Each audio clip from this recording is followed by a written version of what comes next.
Então, boa tarde a todos. Obrigado pela presença aqui em nosso colóquio que desenvolvemos toda segunda-feira às 14 horas. Hoje, antes de fazer a apresentação de nosso palestrante, queria agradecer de forma pessoal e pública aqui, eu particularmente, e também em nome do programa, tenho certeza que todo mundo vai se sentir confortável e agradecido pela presença de Guilherme.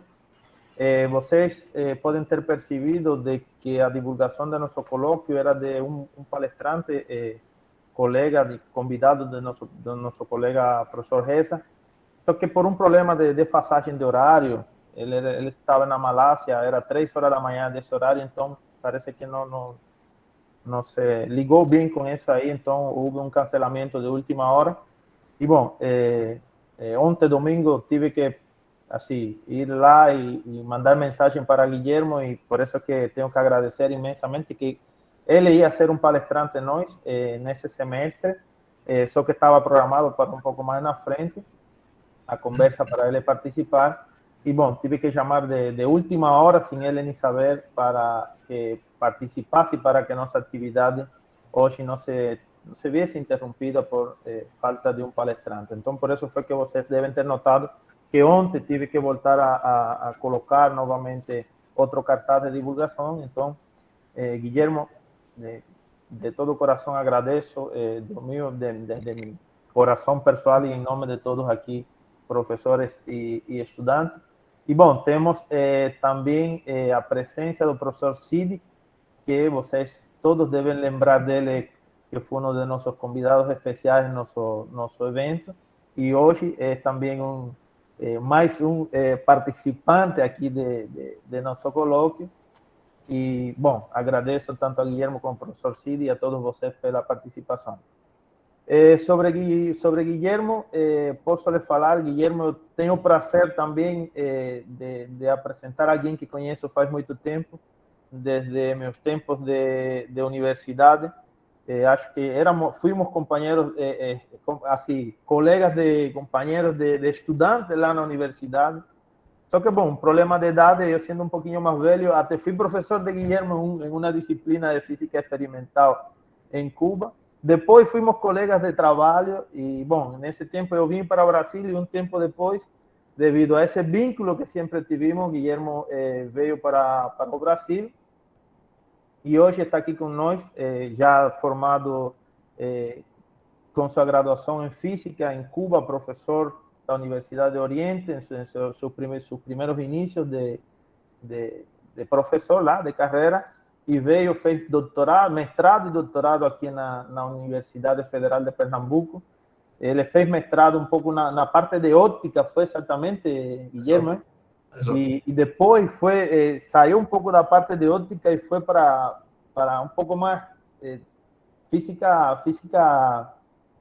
já mais teórica também, não? Tem um pouco a ver, um pouco doutorado, então eu acho que uma visão já vocês podem pensar, imaginar de que estamos falando de uma pessoa bem versátil, uma pessoa que consiga fazer várias coisas e que não tem medo de enfrentar e trabalhar em nenhum momento.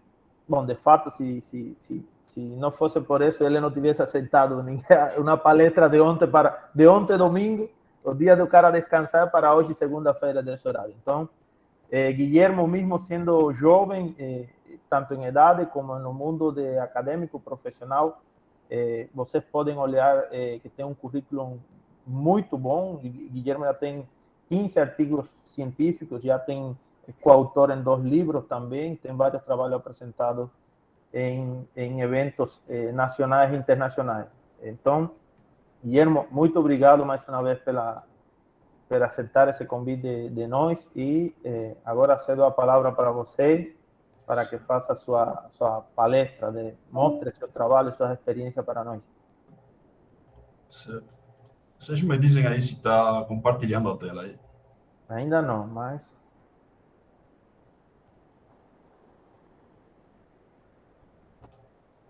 Só um segundo aqui.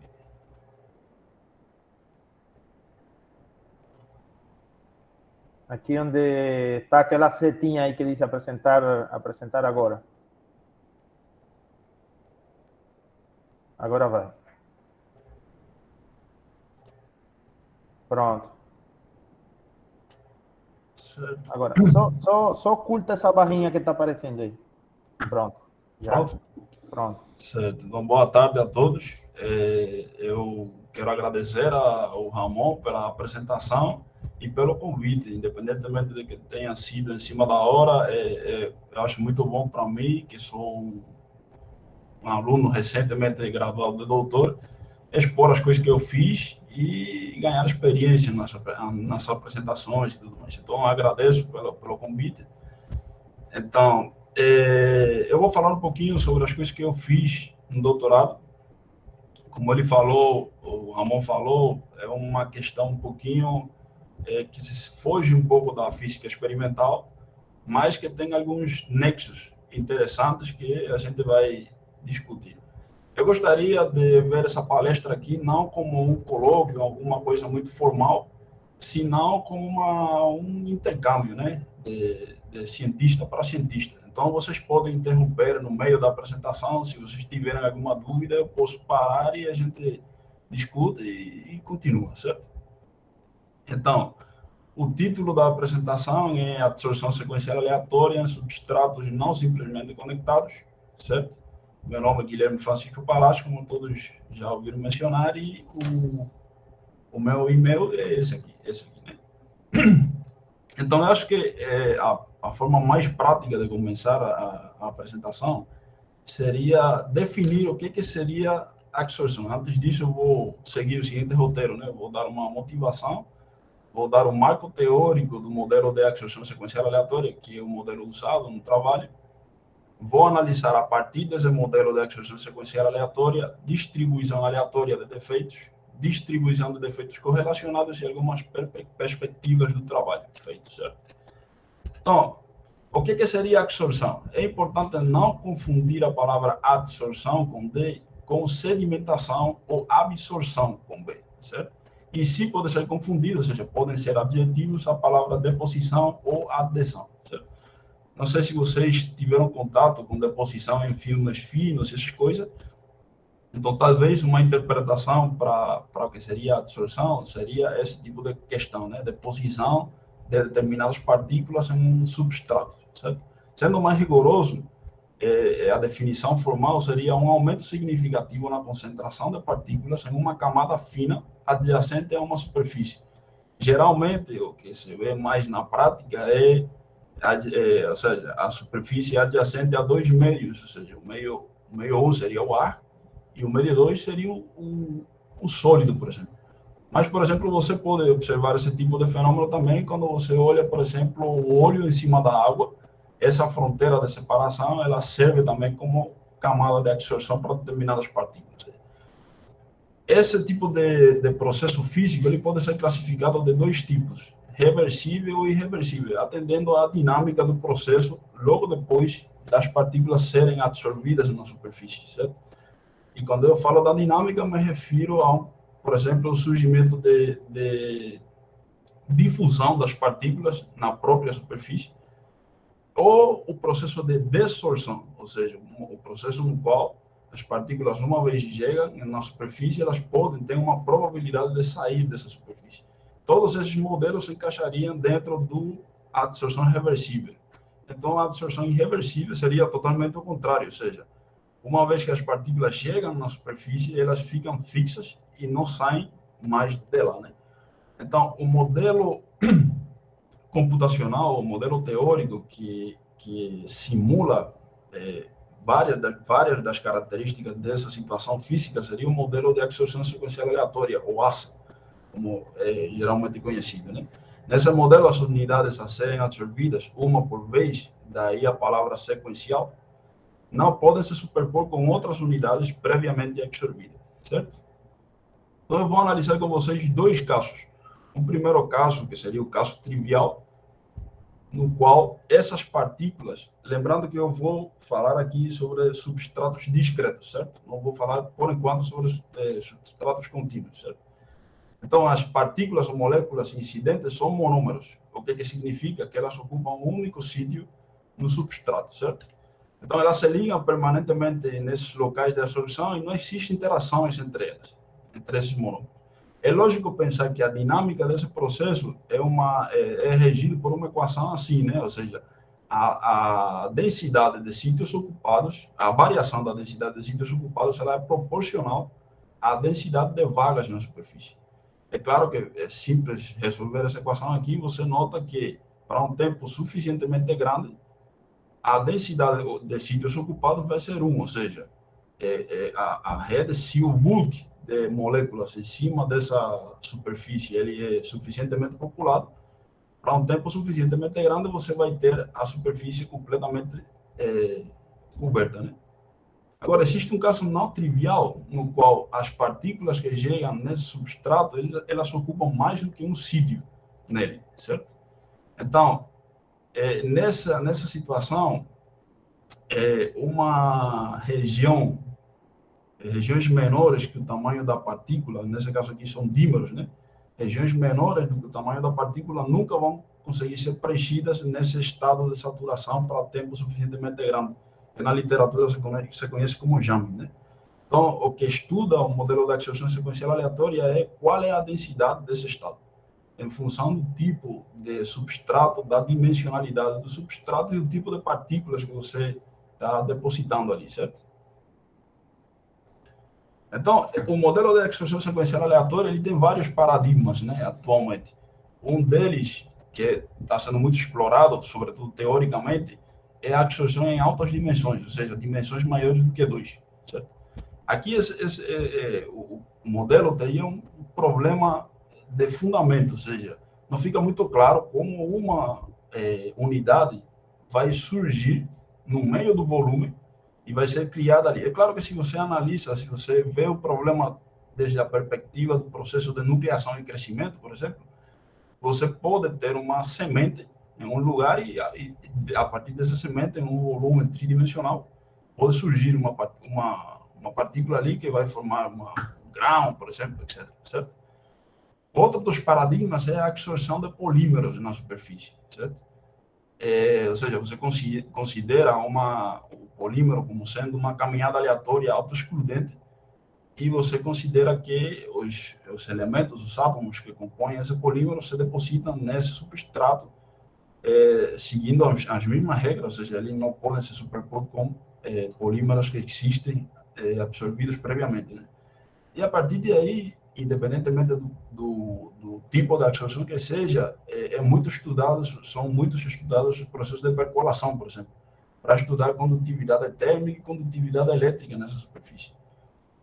Outro dos paradigmas, que é o foco do nosso trabalho de hoje, é o estudo do modelo ASA em substratos heterogêneos, ou seja, substratos que têm defeitos nele. E como esses defeitos influenciam na dinâmica do processo de absorção, certo? Então, eu vou, só para vocês lembrarem aqui, porque eu vou usar várias vezes esses termos aqui, o θ, por exemplo, fração de empacotamento, θ0, densidade de defeitos, o F, que seria o número meio de partículas absorvidas, K, o número de sítios consecutivos ocupados por uma partícula só. L, em geral, é usado aqui como o número total de sítios do substrato. Perdão. E E sub M seria a probabilidade de você achar uma cadeia de M sítios consecutivos no substrato, certo? Então, para uma dimensão, o problema tem solução analítica exata. E como ela é achada da seguinte maneira: suponha que você você procura a probabilidade de você achar uma cadeia de M sítios consecutivos vazios. Então, como evolui essa probabilidade? Essa probabilidade evolui de duas maneiras. Você pode colocar o dímero, por exemplo, no meio dessa cadeia, que aqui no caso tem 5 sítios. Então você tem M-1, que no caso seria 5 menos 1, 4 maneiras possíveis de colocar o dímero dentro dessa cadeia de M sítios, certo? E tem duas chances de colocar o dímero parcialmente dentro dessa cadeia, né? Aí você precisaria de que essa cadeia tivesse M mais 1, ou seja, 5 mais 1 sítios, certo?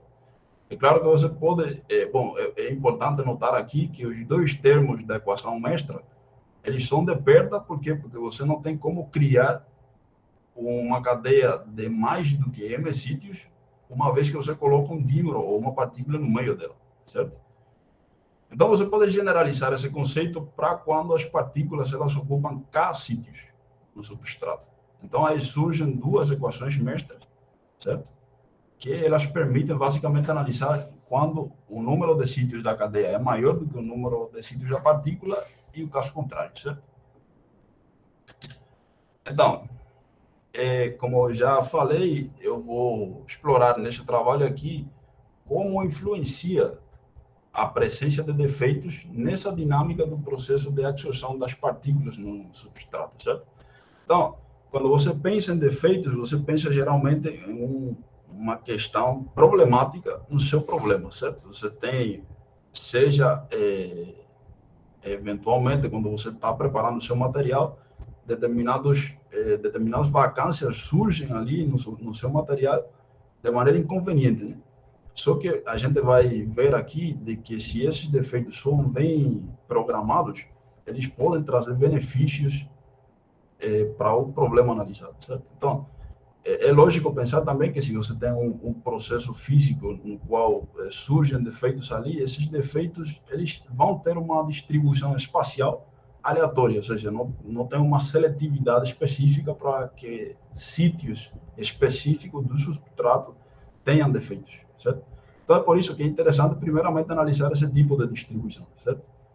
É claro que por exemplo, essas imagens aqui em cima foi de um colóquio dado no nosso departamento, onde o grupo ele induz a presença de defeitos irradiando com íons pesados esse substrato, então ele seleciona, é claro que também aleatoriamente, os sítios do substrato, certo? Então, como você analisa analiticamente esse problema? Você parte das equações mestras discutidas em cima, os defeitos são partículas com K igual a 1, então, você pode achar a solução dessa equação aqui, para K igual a 1, que seria essa aqui. E, evidentemente, então, para usar a solução desse problema como condição inicial para a absorção de partículas com mais sítios, por exemplo, K sítios em geral, certo? Então, você tem uma solução, não é importante como você chega à solução, é importante que tenha uma solução analítica exata para quando você tem uma densidade de defeitos θ0 e vão ser absorvidas partículas que ocupam K sítios. E, além disso, para um tempo T específico, certo? Então, você tem uma solução exata para isso. Aí, quando você resolve essa equação ali, usando métodos de integração, como, por exemplo, o método Simpson, por exemplo, você obtém a solução da fração da cobertura como função da densidade de defeitos e do número de sítios, certo? O número de sítios que ocupa a partícula. Veja que essa curva, ela tem uma característica, e é lógico esperar isso, né? À medida que você aumenta a densidade de defeitos, você diminui a fração de cobertura, ou seja, você está diminuindo a capacidade que tem a superfície para albergar nova absorção, certo? Então, características matemáticas dessas curvas podem ser, por exemplo, o comportamento linear para densidades baixas. Isso é observado aqui quando você calcula a derivada da curva.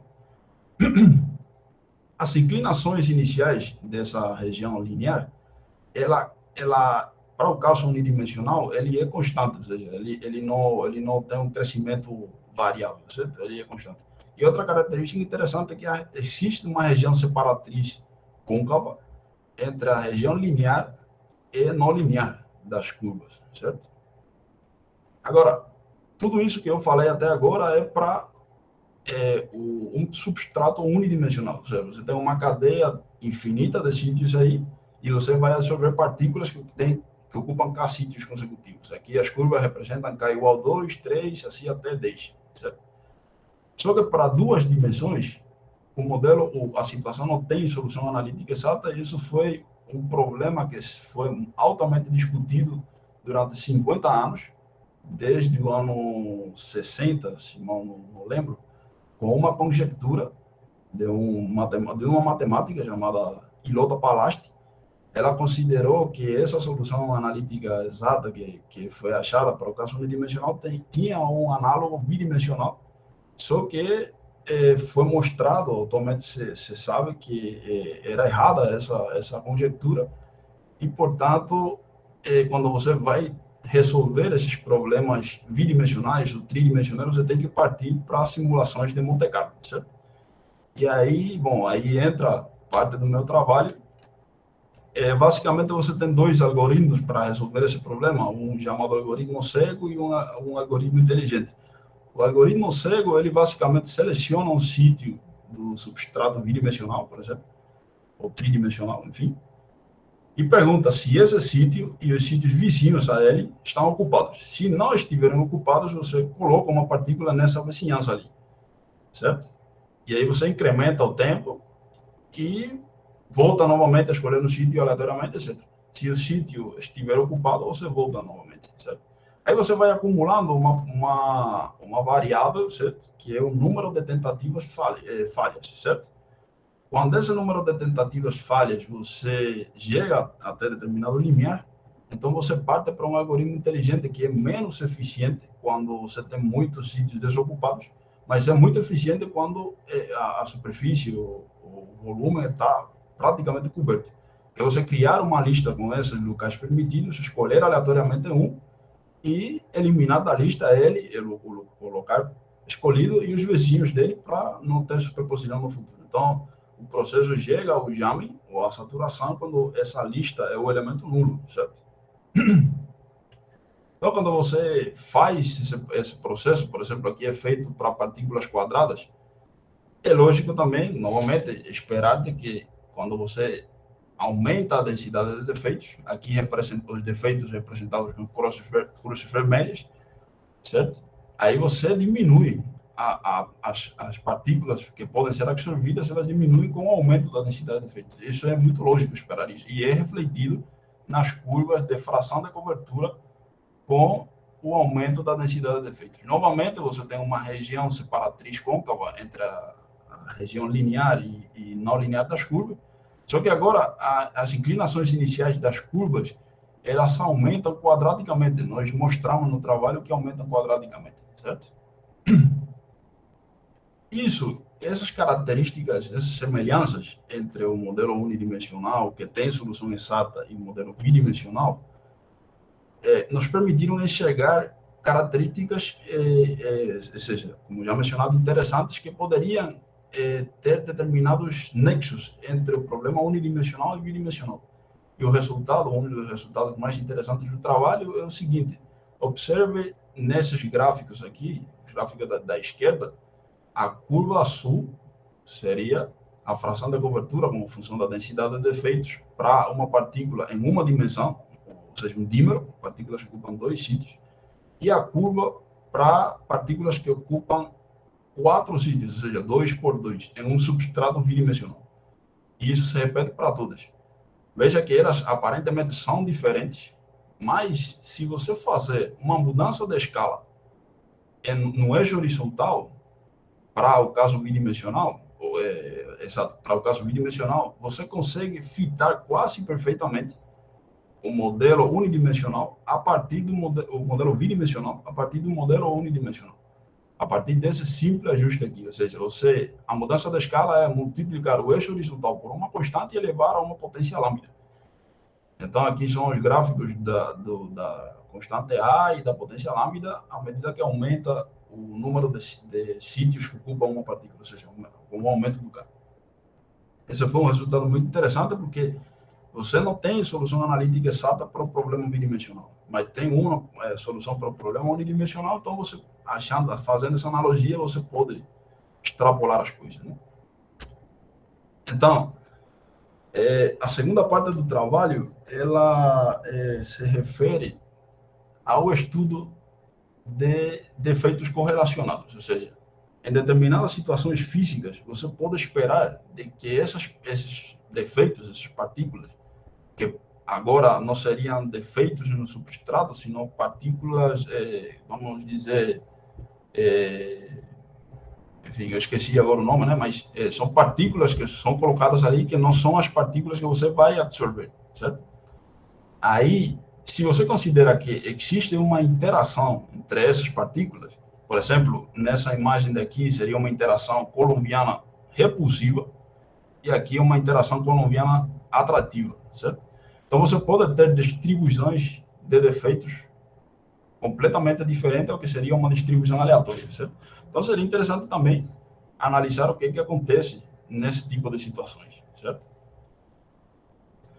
Para isso, nós baseamos em nossa análise um resultado contínuo, certo? Ou seja, existia um modelo para você estudar quando você tem um substrato finito de L sítios, ou seja, de tamanho L, melhor dizendo, você tem uma solução analítica para o caso contínuo, certo? A gente achou nesse trabalho aqui uma solução analítica também para o caso discreto. E o modelo fala o seguinte, né? Suponha que você tem um substrato unidimensional finito, com L maior do que K, sendo K o número de sítios que ocupa a partícula, certo? Então, você pode definir F, né? A variável F, como sendo o número de câmeras esperados em média que eventualmente podem ocupar essa cadeia de L sítios inicialmente vazios. Nota que depois da absorção do primeiro câmero, você tem uma subdivisão do substrato original, que antes tinha L sítios, agora tem N sítios à direita, à esquerda, e L menos K menos N sítios à direita da partícula absorvida. Então, quando você encontra a média da soma desses três novos intervalos criados agora, é claro que o número meio em um substrato com K sítios vai ser 1, porque aí só entra uma partícula só. E se você repete esse experimento só de colocar a primeira partícula, você vai ver que, em média, esse substrato aqui permite albergar a mesma quantidade de partículas do que o segundo, em média, né? Quando você varia a posição inicial do câmera. Então, você pode chegar a essa equação aqui, que na versão contínua é uma equação integral. Aqui seria uma equação em soma, de alguma maneira, mas que permite você achar o número médio de partículas de tamanho K que podem ser absorvidas em um substrato de tamanho L. A solução pode ser direta se você conhece a condição inicial de que quando o L ele é menor do que K menos 1 e maior do que 0, aí não vai entrar nenhuma partícula, certo? E a partir dessa primeira condição inicial, você pode partir para os próximos intervalos, ou simplesmente, porque a partir daqui o trabalho analítico vira bastante complicado, então você pode partir para uma solução em recorrência, né? Você faz uma propagação dessa equação integral aqui e você obtém a solução como função de L menos 1 e L menos K, certo? E aí essa solução aqui é muito mais prática computacionalmente para ser trabalhada e foi a solução que a gente usou, né, para a maioria dos resultados que eu vou mostrar. Agora, o que acontece quando você tem defeitos correlacionados na superfície? Isso significa que cada defeito, em teoria, conhece qual é a posição dos defeitos ao redor dele. Ou seja, o processo de colocação dos defeitos, ele não é um processo markoviano. Por quê? Porque tem uma correlação, tem uma memória contida nesse processo, certo?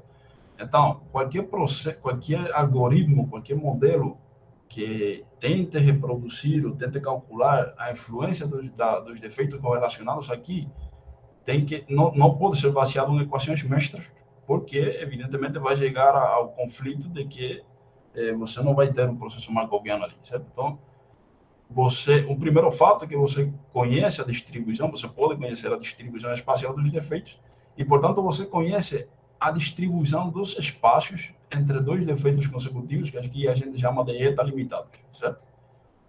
E, é claro, como a gente viu no slide anterior, é possível conhecer o número meio de câmeras absorvidas em um substrato que tem eta sítios, dado pela equação 29, que foi deduzida no slide anterior, certo? Então, esse processo, desde esse ponto de vista, você separa o que seria a absorção de defeitos e a absorção de câmeras, que na formulação anterior, baseada em equações mestras, ele é uma coisa só, certo? Se vocês lembram, a gente usou a condição inicial para resolver o problema para câmeras, sendo que a condição inicial era a absorção dos defeitos, que são monômeros, certo? Então, baseado nisso, o nosso modelo planteia o seguinte: veja que o número meio de câmeras que podem ser depositadas no substrato de sítios inicialmente ocupados por uma densidade de defeitos θ0, não é outra coisa que o número meio de câmeras que eventualmente podem ser depositados. Você está me ouvindo? Sim. Tá. Que podem ser depositados em um eta limitado, que esse número meio seria f em eta, vírgula k, vezes o número de eta limitados que você tem nesse substrato, certo? E é claro que você tem que somar sobre todos os possíveis eta que você tem ali, certo? Evidentemente, você, às vezes, a realidade estocástica desse processo de colocação dos defeitos ali faz com que você não conheça exatamente o número de eta limitados e sim a distribuição de probabilidades dos eta limitados. Mas, basicamente, você pode transformar número em probabilidade.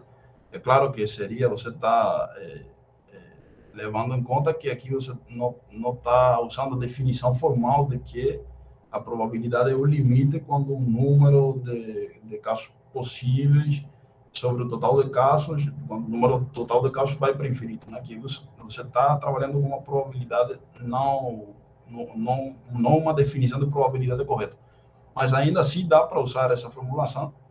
A gente vai ver agora que o primeiro teste que a gente fez para esse modelo foi testar com uma coisa que já a gente conhecia, que era a distribuição aleatória de defeitos mesmo, certo? Então, para o caso de distribuição aleatória de defeitos, você tem essa colocação dos defeitos que pode ser entendida como um processo de Bernoulli, ou seja, uma sequência de variáveis aleatórias independentes. Então, a probabilidade de você encontrar um defeito, eta sítios vazios e um defeito depois, é basicamente dado pelo produto das probabilidades de cada evento, já que são variáveis aleatórias independentes. Então, essa aqui basicamente seria a distribuição de probabilidades, eu sei incluindo na equação que a gente viu anteriormente, equação 37, você chega a uma solução para um número meio de partículas que podem ser depositadas e, consequentemente, uma solução para a fração de cobertura, certo? Porque quando comparada com a solução analítica exata que a gente falou lá em cima, você tem uma coincidência quase perfeita. Se você calcula o erro entre o modelo nosso e o modelo já descoberto, ele fica da ordem da aproximação do computador, ou seja, é uma coincidência quase perfeita. Agora, talvez o caso mais interessante que a gente analisou é quando os defeitos, os eta limitados, ou seja, a separação entre um defeito e o próximo, ela segue uma distribuição cristalina, ou seja, o que seria isso? Ou seja, a separação entre o defeito I mais 1 e o defeito I é uma certa constante, mais um certo termo aleatório que tem uma distribuição, qualquer uma, por exemplo, uma distribuição gaussiana, certo? Quando você analisa a função de correlação G2, ou de autocorrelação, entre os defeitos ali, você observa que essa função de correlação oscila exatamente como oscila em um cristal, certo? Você tem probabilidade oscilante de você achar, mais probabilidade de você achar em determinados sítios específicos defeitos consecutivos, certo? Então, a gente achou a solução para esse problema e quando a gente faz o teste, encontra os seguintes resultados. Esse aqui seria o gráfico da fração de cobertura como função do número meio, ou seja, densidade meia de defeitos. E veja que, contraintuitivamente, à medida que aumenta a densidade de defeitos, tudo bem que para densidades baixas a fração de cobertura ela diminui, mas para determinados valores de densidade de defeitos, essa fração de cobertura começa a aumentar. Isso é uma coisa que não é intuitivo, ou seja, você tem muitos defeitos, veja que é da ordem de 80% do substrato ele está coberto por defeitos, mas ainda assim você tem, por exemplo, a partir desse caso aqui de K igual a 5, você tem uma fração de cobertura maior do que no caso que você não tem defeitos no substrato. Ou seja, o processo mesmo de organizar os defeitos de forma cristalina, ele faz com que você tenha uma eficiência positiva na fração de cobertura. E veja que essa eficiência ela vai aumentando à medida que você aumenta o valor de K, certo? É claro que essa eficiência, ela não cresce infinitamente, ela tem uma saturação, e a saturação é próxima, ou exatamente igual, né? Bastante próxima, a gente mostrou, a 1 menos a fração de cobertura do sistema contínuo, certo? Só que, bom, tudo bem, isso é para uma dimensão, certo? A gente viu aqui que é a solução, a comparação entre a simulação e a solução do nosso modelo para uma dimensão, certo? E o que acontece em 2 dimensões? Será que você tem também essa eficiência em 2 dimensões? Porque aí seria bastante interessante, né? E basicamente a gente agiu exatamente isso, ou seja, a gente colocou para interagir esses defeitos com uma interação colombiana repulsiva. Eles formam uma subrede em cima do substrato. Veja que é fácil enxergar aqui a formação da subrede. Quando você realiza o processo de absorção em cima desse substrato com esses defeitos, uma vez que chega no equilíbrio, certo? Aí você obtém novamente um crescimento para determinado valor da fração da densidade de defeitos, você tem um crescimento da fração de cobertura. Isso é quanto menos interessante, né? Sobretudo para aplicações. O professor Marcelo, que foi o meu orientador na época que a gente estava fazendo esse trabalho aqui, o objetivo dele era basicamente enxergar o que aconteceria naqueles processos de delivery de medicamentos dentro do corpo, se você consegue aumentar a eficiência de moléculas que você pode colocar dentro desse substrato, então você estaria, de certa maneira, melhorando o processo de entrega desses medicamentos, certo? Uma questão interessante aqui seria a polêmica, não? Bom, existem técnicas que conseguem manipular átomo por átomo, ou seja, moléculas, e colocar aquelas moléculas em determinados sítios específicos aí. E você, a partir desse processo, você poderia obter a eficiência máxima, certo? Só que aqui a gente está falando de um processo físico que acontece na superfície, ou seja, devido à interação mesmo dos defeitos, você tem esse rearranjo de defeitos na superfície e, portanto, a eficiência seria uma consequência da interação desses defeitos, certo? Ou seja, você não precisaria de uma técnica suficientemente cara para aumentar a eficiência, certo? Esse trabalho foi publicado e foi muito bem acolhido na comunidade que pesquisa esse assunto, foi publicado nessa revista aqui e também foi apresentado no encontro do outono no ano passado da Sociedade Brasileira de Física. Então, já para mais ou menos falar sobre o que a gente tem pensado fazer, ou depois do término do doutorado, a gente pensou o que poderia fazer. Bom, a primeira questão é a seguinte, que é uma questão intrinsecamente teórica, né?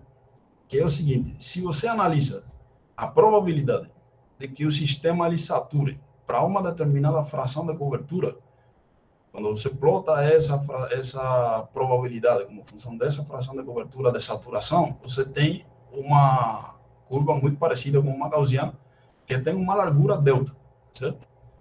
Foi mostrado que, independentemente da distribuição de defeitos que você tivesse lá, ou se não tiver defeitos lá, essa lei, a lei que rege a variação dessa largura dessa gaussiana como função do comprimento do substrato, foi mostrado que essa é uma lei universal e o expoente crítico é 2 dividido a dimensão do problema, certo? E isso foi testado em muitas situações na qual você tinha defeitos, não tinha defeitos. Só que, no ano passado, um grupo que passou a ser colaborador da gente, ou a gente passou a ser colaboradores dele, né? Pelo intercâmbio com eles sobre esse assunto, eles mostraram que quando os defeitos estão correlacionados por lei de potência, muito parecido ao que aconteceria se você incluísse uma interação atrativa aqui, não exatamente, mas basicamente seria parecido. Eles mostraram que quando esses defeitos eles se correlacionam por lei de potência, essa lei universal deixa de ser válida.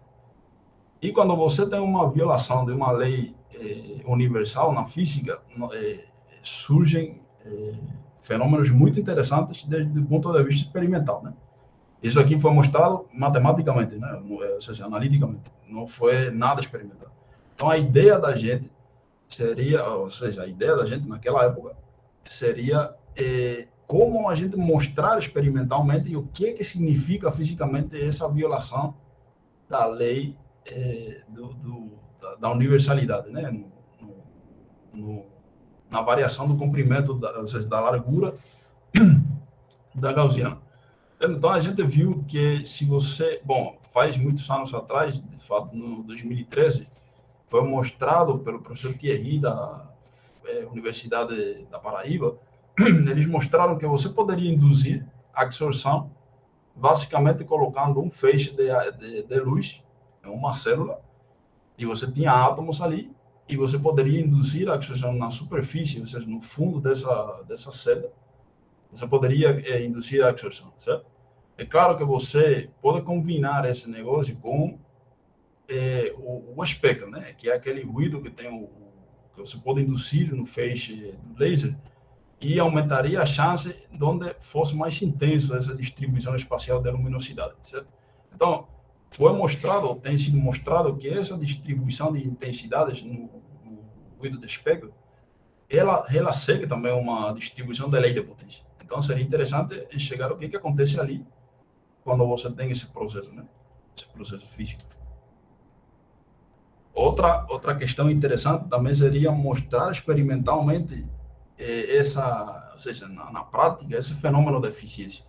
E eu me lembro que quando eu dei um seminário no grupo de ótica da Universidade da Paraíba, e o professor Thierry mesmo, ele colocou a seguinte questão: bom, a gente está agora num tempo de pandemia, que a gente precisa o isolamento social e tudo mais. Você acabou de mostrar que se você restringe sítios específicos da rede, você consegue aumentar a capacidade que tem a superfície para absorver. Será que isso não seria interessante, por exemplo, para quando um determinado estádio de futebol ele vai ser preenchido com a torcida, etc.? É claro que surgiram outras ideias, não especificamente baseadas em um processo baseado no estádio, né? Mas foi muito interessante, e a gente acha que tem perspectiva você mostrar a plausibilidade do fenômeno da eficiência em sistemas físicos reais, certo? Então, atualmente, trabalhando com o professor Cid, fora do trabalho que é obrigatório para mim, né? São ideias que a gente foi discutindo. Surgiu a seguinte conversa: o que aconteceria se você considera um processo de difusão de fótons, por exemplo, nesse tipo de substrato onde foram absorvidas essas partículas, certo? Será que você consegue enxergar alguma coisa diferente das formulações de processos difusivos de fótons em materiais? Bom, basicamente a ideia que a gente teve, ou que a gente tem falado durante essas últimas semanas, é que seria interessante ver qual seria o nexo entre esse modelo, no qual você tem partículas que ocupam determinado volume, ou determinada área no seu substrato, com técnicas como o retroespalhamento coerente, os lasers aleatórios e, inclusive, também o espalhamento hiperverde, né? Aí seria interessante ver o que acontece. É claro que se você tem partículas que ocupam determinada área, o seu problema, a definição da probabilidade de você pular de uma partícula para outra, ela tem que ser redefinida. Ou seja, normalmente, o que é usado na literatura para isso? Ou seja, o caminho médio que faz um fóton, quando ele pula de um sítio para outro no seu material, ele segue uma distribuição espacial, uma distribuição exponencial do tamanho do passo. Só que se você considera que as partículas ela têm determinada área, e você considera, além de que a orientação com a que sai o fóton ela é uniforme, ou seja, pode ser em qualquer direção, então você vai ter efeitos de sombras de partículas que ficam no meio, que reduzem a probabilidade de você pular da partícula I para a partícula J, por exemplo. Essa probabilidade que a gente tem pensado definida como um ângulo de visão desde o centro da partícula I até o centro da partícula J, menos o efeito da sombra, ela define basicamente um comportamento novo do problema, que foge completamente do comportamento exponencial que é predito na literatura. Então, a gente tem perspectiva de que possa ser achado algum resultado interessante a partir de que você está introduzindo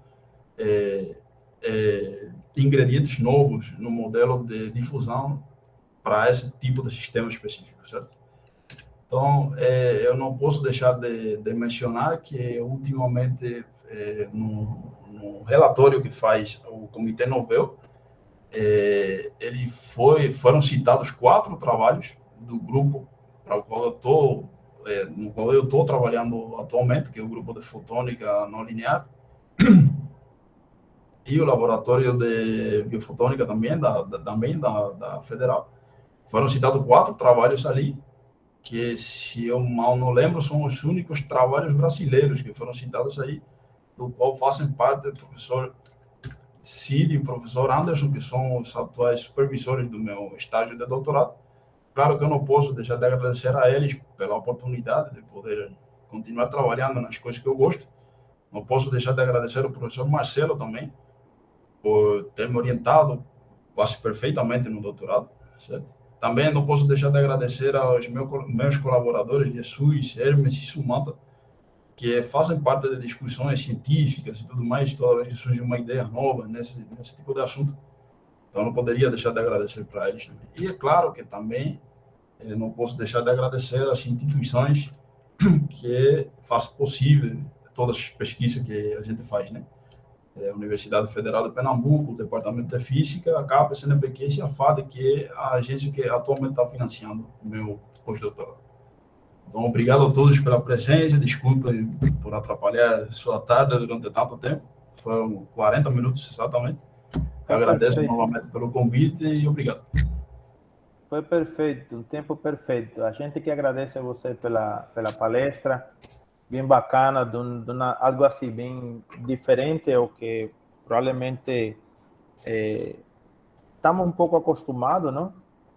É algo do que a gente sempre tenta trazer aqui a nosso colóquio, coisas, temas completamente diferentes, não? Todo tempo estamos tentando mudar as diferentes áreas para abrir um pouco que o espectro da ciência nossos estudantes conheçam. Guillermo, nós sempre temos uma secção aqui que, a vezes, se surge alguma pergunta, alguma dúvida, alguém quer perguntar, falar alguma coisa sobre o trabalho de Guillermo? Tem uma pergunta aqui de um estudante, Tennyson. Ele fala que se na utilização utilizou-se um pacote Monte Carlo ou foi feito mediante programação? Não, foi feito diretamente na linguagem MATLAB. É interessante, eu não mencionei isso aqui, não sei se algum de vocês tem interesse nesse assunto, mas o código tudo foi feito por mim, né? Mas o MATLAB ele é muito ineficiente, né, para resolver problemas de cálculo, porque é uma linguagem intérprete, né? Que conhecem devem saber disso. Então, o que eu fiz foi os testes foram diretamente feitos no código MATLAB, mas eu fiz uma tradução do código original de MATLAB para Fortran, e esse código em Fortran foi que foi executado para simulações e tudo mais. Não sei se consegui responder a pergunta. Bacana. Alguém mais tem alguma pergunta? Ô, Guilherme, parabéns pela apresentação. Nessa última parte que tu mostrou resultados lá do pessoal da Paraíba, do Thierry, vocês chegaram a implementar alguma coisa ou ainda não? Porque, por exemplo, dependendo do tipo de átomo e do tipo de superfície, você com luz pode induzir uma facilidade de adsorção ou não, né? Ou uma dificuldade. Então você poderia criar, por exemplo, os defeitos como sendo regiões de dificuldades de adsorção por luz. Essa era a ideia, exatamente. Entendi. Mas aí vocês pretendem, tipo, implementar, colocar alguma distribuição espacial também no feixe para introduzir esses defeitos, né? Exato. Bom, a primeira coisa que foram coisas que eu não mencionei aqui, claro, né, é que o feixe sozinho ele tem uma distribuição gaussiana, né? Ou seja, você tem mais intensidade no meio do feixe do que na borda do feixe. Isso faz com que a dinâmica do processo de absorção ele muda completamente, certo? Você tem uma dinâmica completamente nova, porque é mais provável você absorver no centro do que em regiões fora do centro. Então, essa dinâmica seria uma questão interessante para estudar também. E, consequentemente, fazendo essa analogia com os defeitos, você pode introduzir ruído de speckle, né, que é a ideia mais fácil de você pensar em que o feixe não é contínuo, ou seja, a frente do feixe não é contínuo, sino que é modulado por determinado ruído, é o speckle. Então, você poderia interpretar as regiões, como você bem falou agora, regiões com pouca luminosidade, como sendo defeitos no substrato. Só que tem se mostrado que essa região com pouca luminosidade, ela segue uma distribuição de autocorrelação da lei de potência. Então, seria interessante para mostrar aquela quebra de universalidade. Tá, uma outra coisa, vocês poderiam usar, por exemplo, o SLM e criar a distribuição de defeitos que vocês pensarem, né? E aí fazer esse estudo. Exatamente. Tem uma pergunta do Tennyson também, Guillermo, que ele pergunta que quando o processo não formar regido por comportamento gaussiano e central, as técnicas Monte Carlo puras continuarão ou se precisaria de um processo adaptativo, inteligente, heurístico. Você se refere exatamente em que parte da apresentação?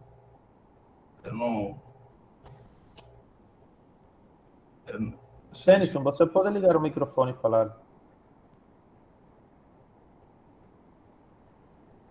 Nesse caso aí, boa tarde, nesse caso aí que você fez a analogia aí com o sistema óptico, né? Então você percebeu que algumas distribuições não eram mais assim de tendência necessariamente central, né? Aí teria algum processo Monte Carlo modificado, adaptado, inteligente? Veja bem, o processo ele não deixa de ser central. Você continua tendo uma distribuição gaussiana para a probabilidade de você chegar na saturação. Ele não deixa de ser gaussiano. O que deixa de ser o que era antes era a universalidade, ou seja, o decrescimento da largura da gaussiana já não é mais dependente daquele expoente, né? Agora passa a ser, ou seja, você calcula o logaritmo, né, dessa largura como função do L, já deixa de ser uma curva reta e passa a ser uma curva que tem uma determinada curvatura, né? Ou seja, uma determinada monotonia diferente a uma reta. Mas o comportamento continua sendo central, ou seja, você pode definir uma média e uma variância ali baseado em uma distribuição gaussiana. Só que agora você deixa de ter esse comportamento universal que tinha antes para todos os outros tipos de defeitos, de distribuições de defeitos ou sem defeitos.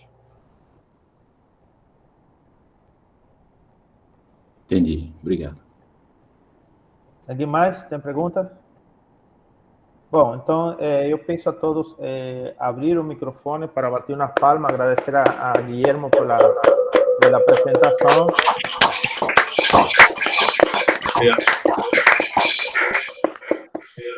Guillermo, mais uma vez, agradeço muito, parabenizo você pelo trabalho que está desenvolvendo. Se vê a importância mostrada através de artigos científicos. E também para lhe informar que nós gravamos, eu coloco para colocar depois na página do YouTube. Eu vou encaminhar o link uma vez que já se encontre lá para que você possa encaminhar para seus colegas. E o Tennyson, ele falou aqui sobre o seu contato, e-mail. Se você puder colocar lá no chat, ele pode pegar. Acabei de passar agora.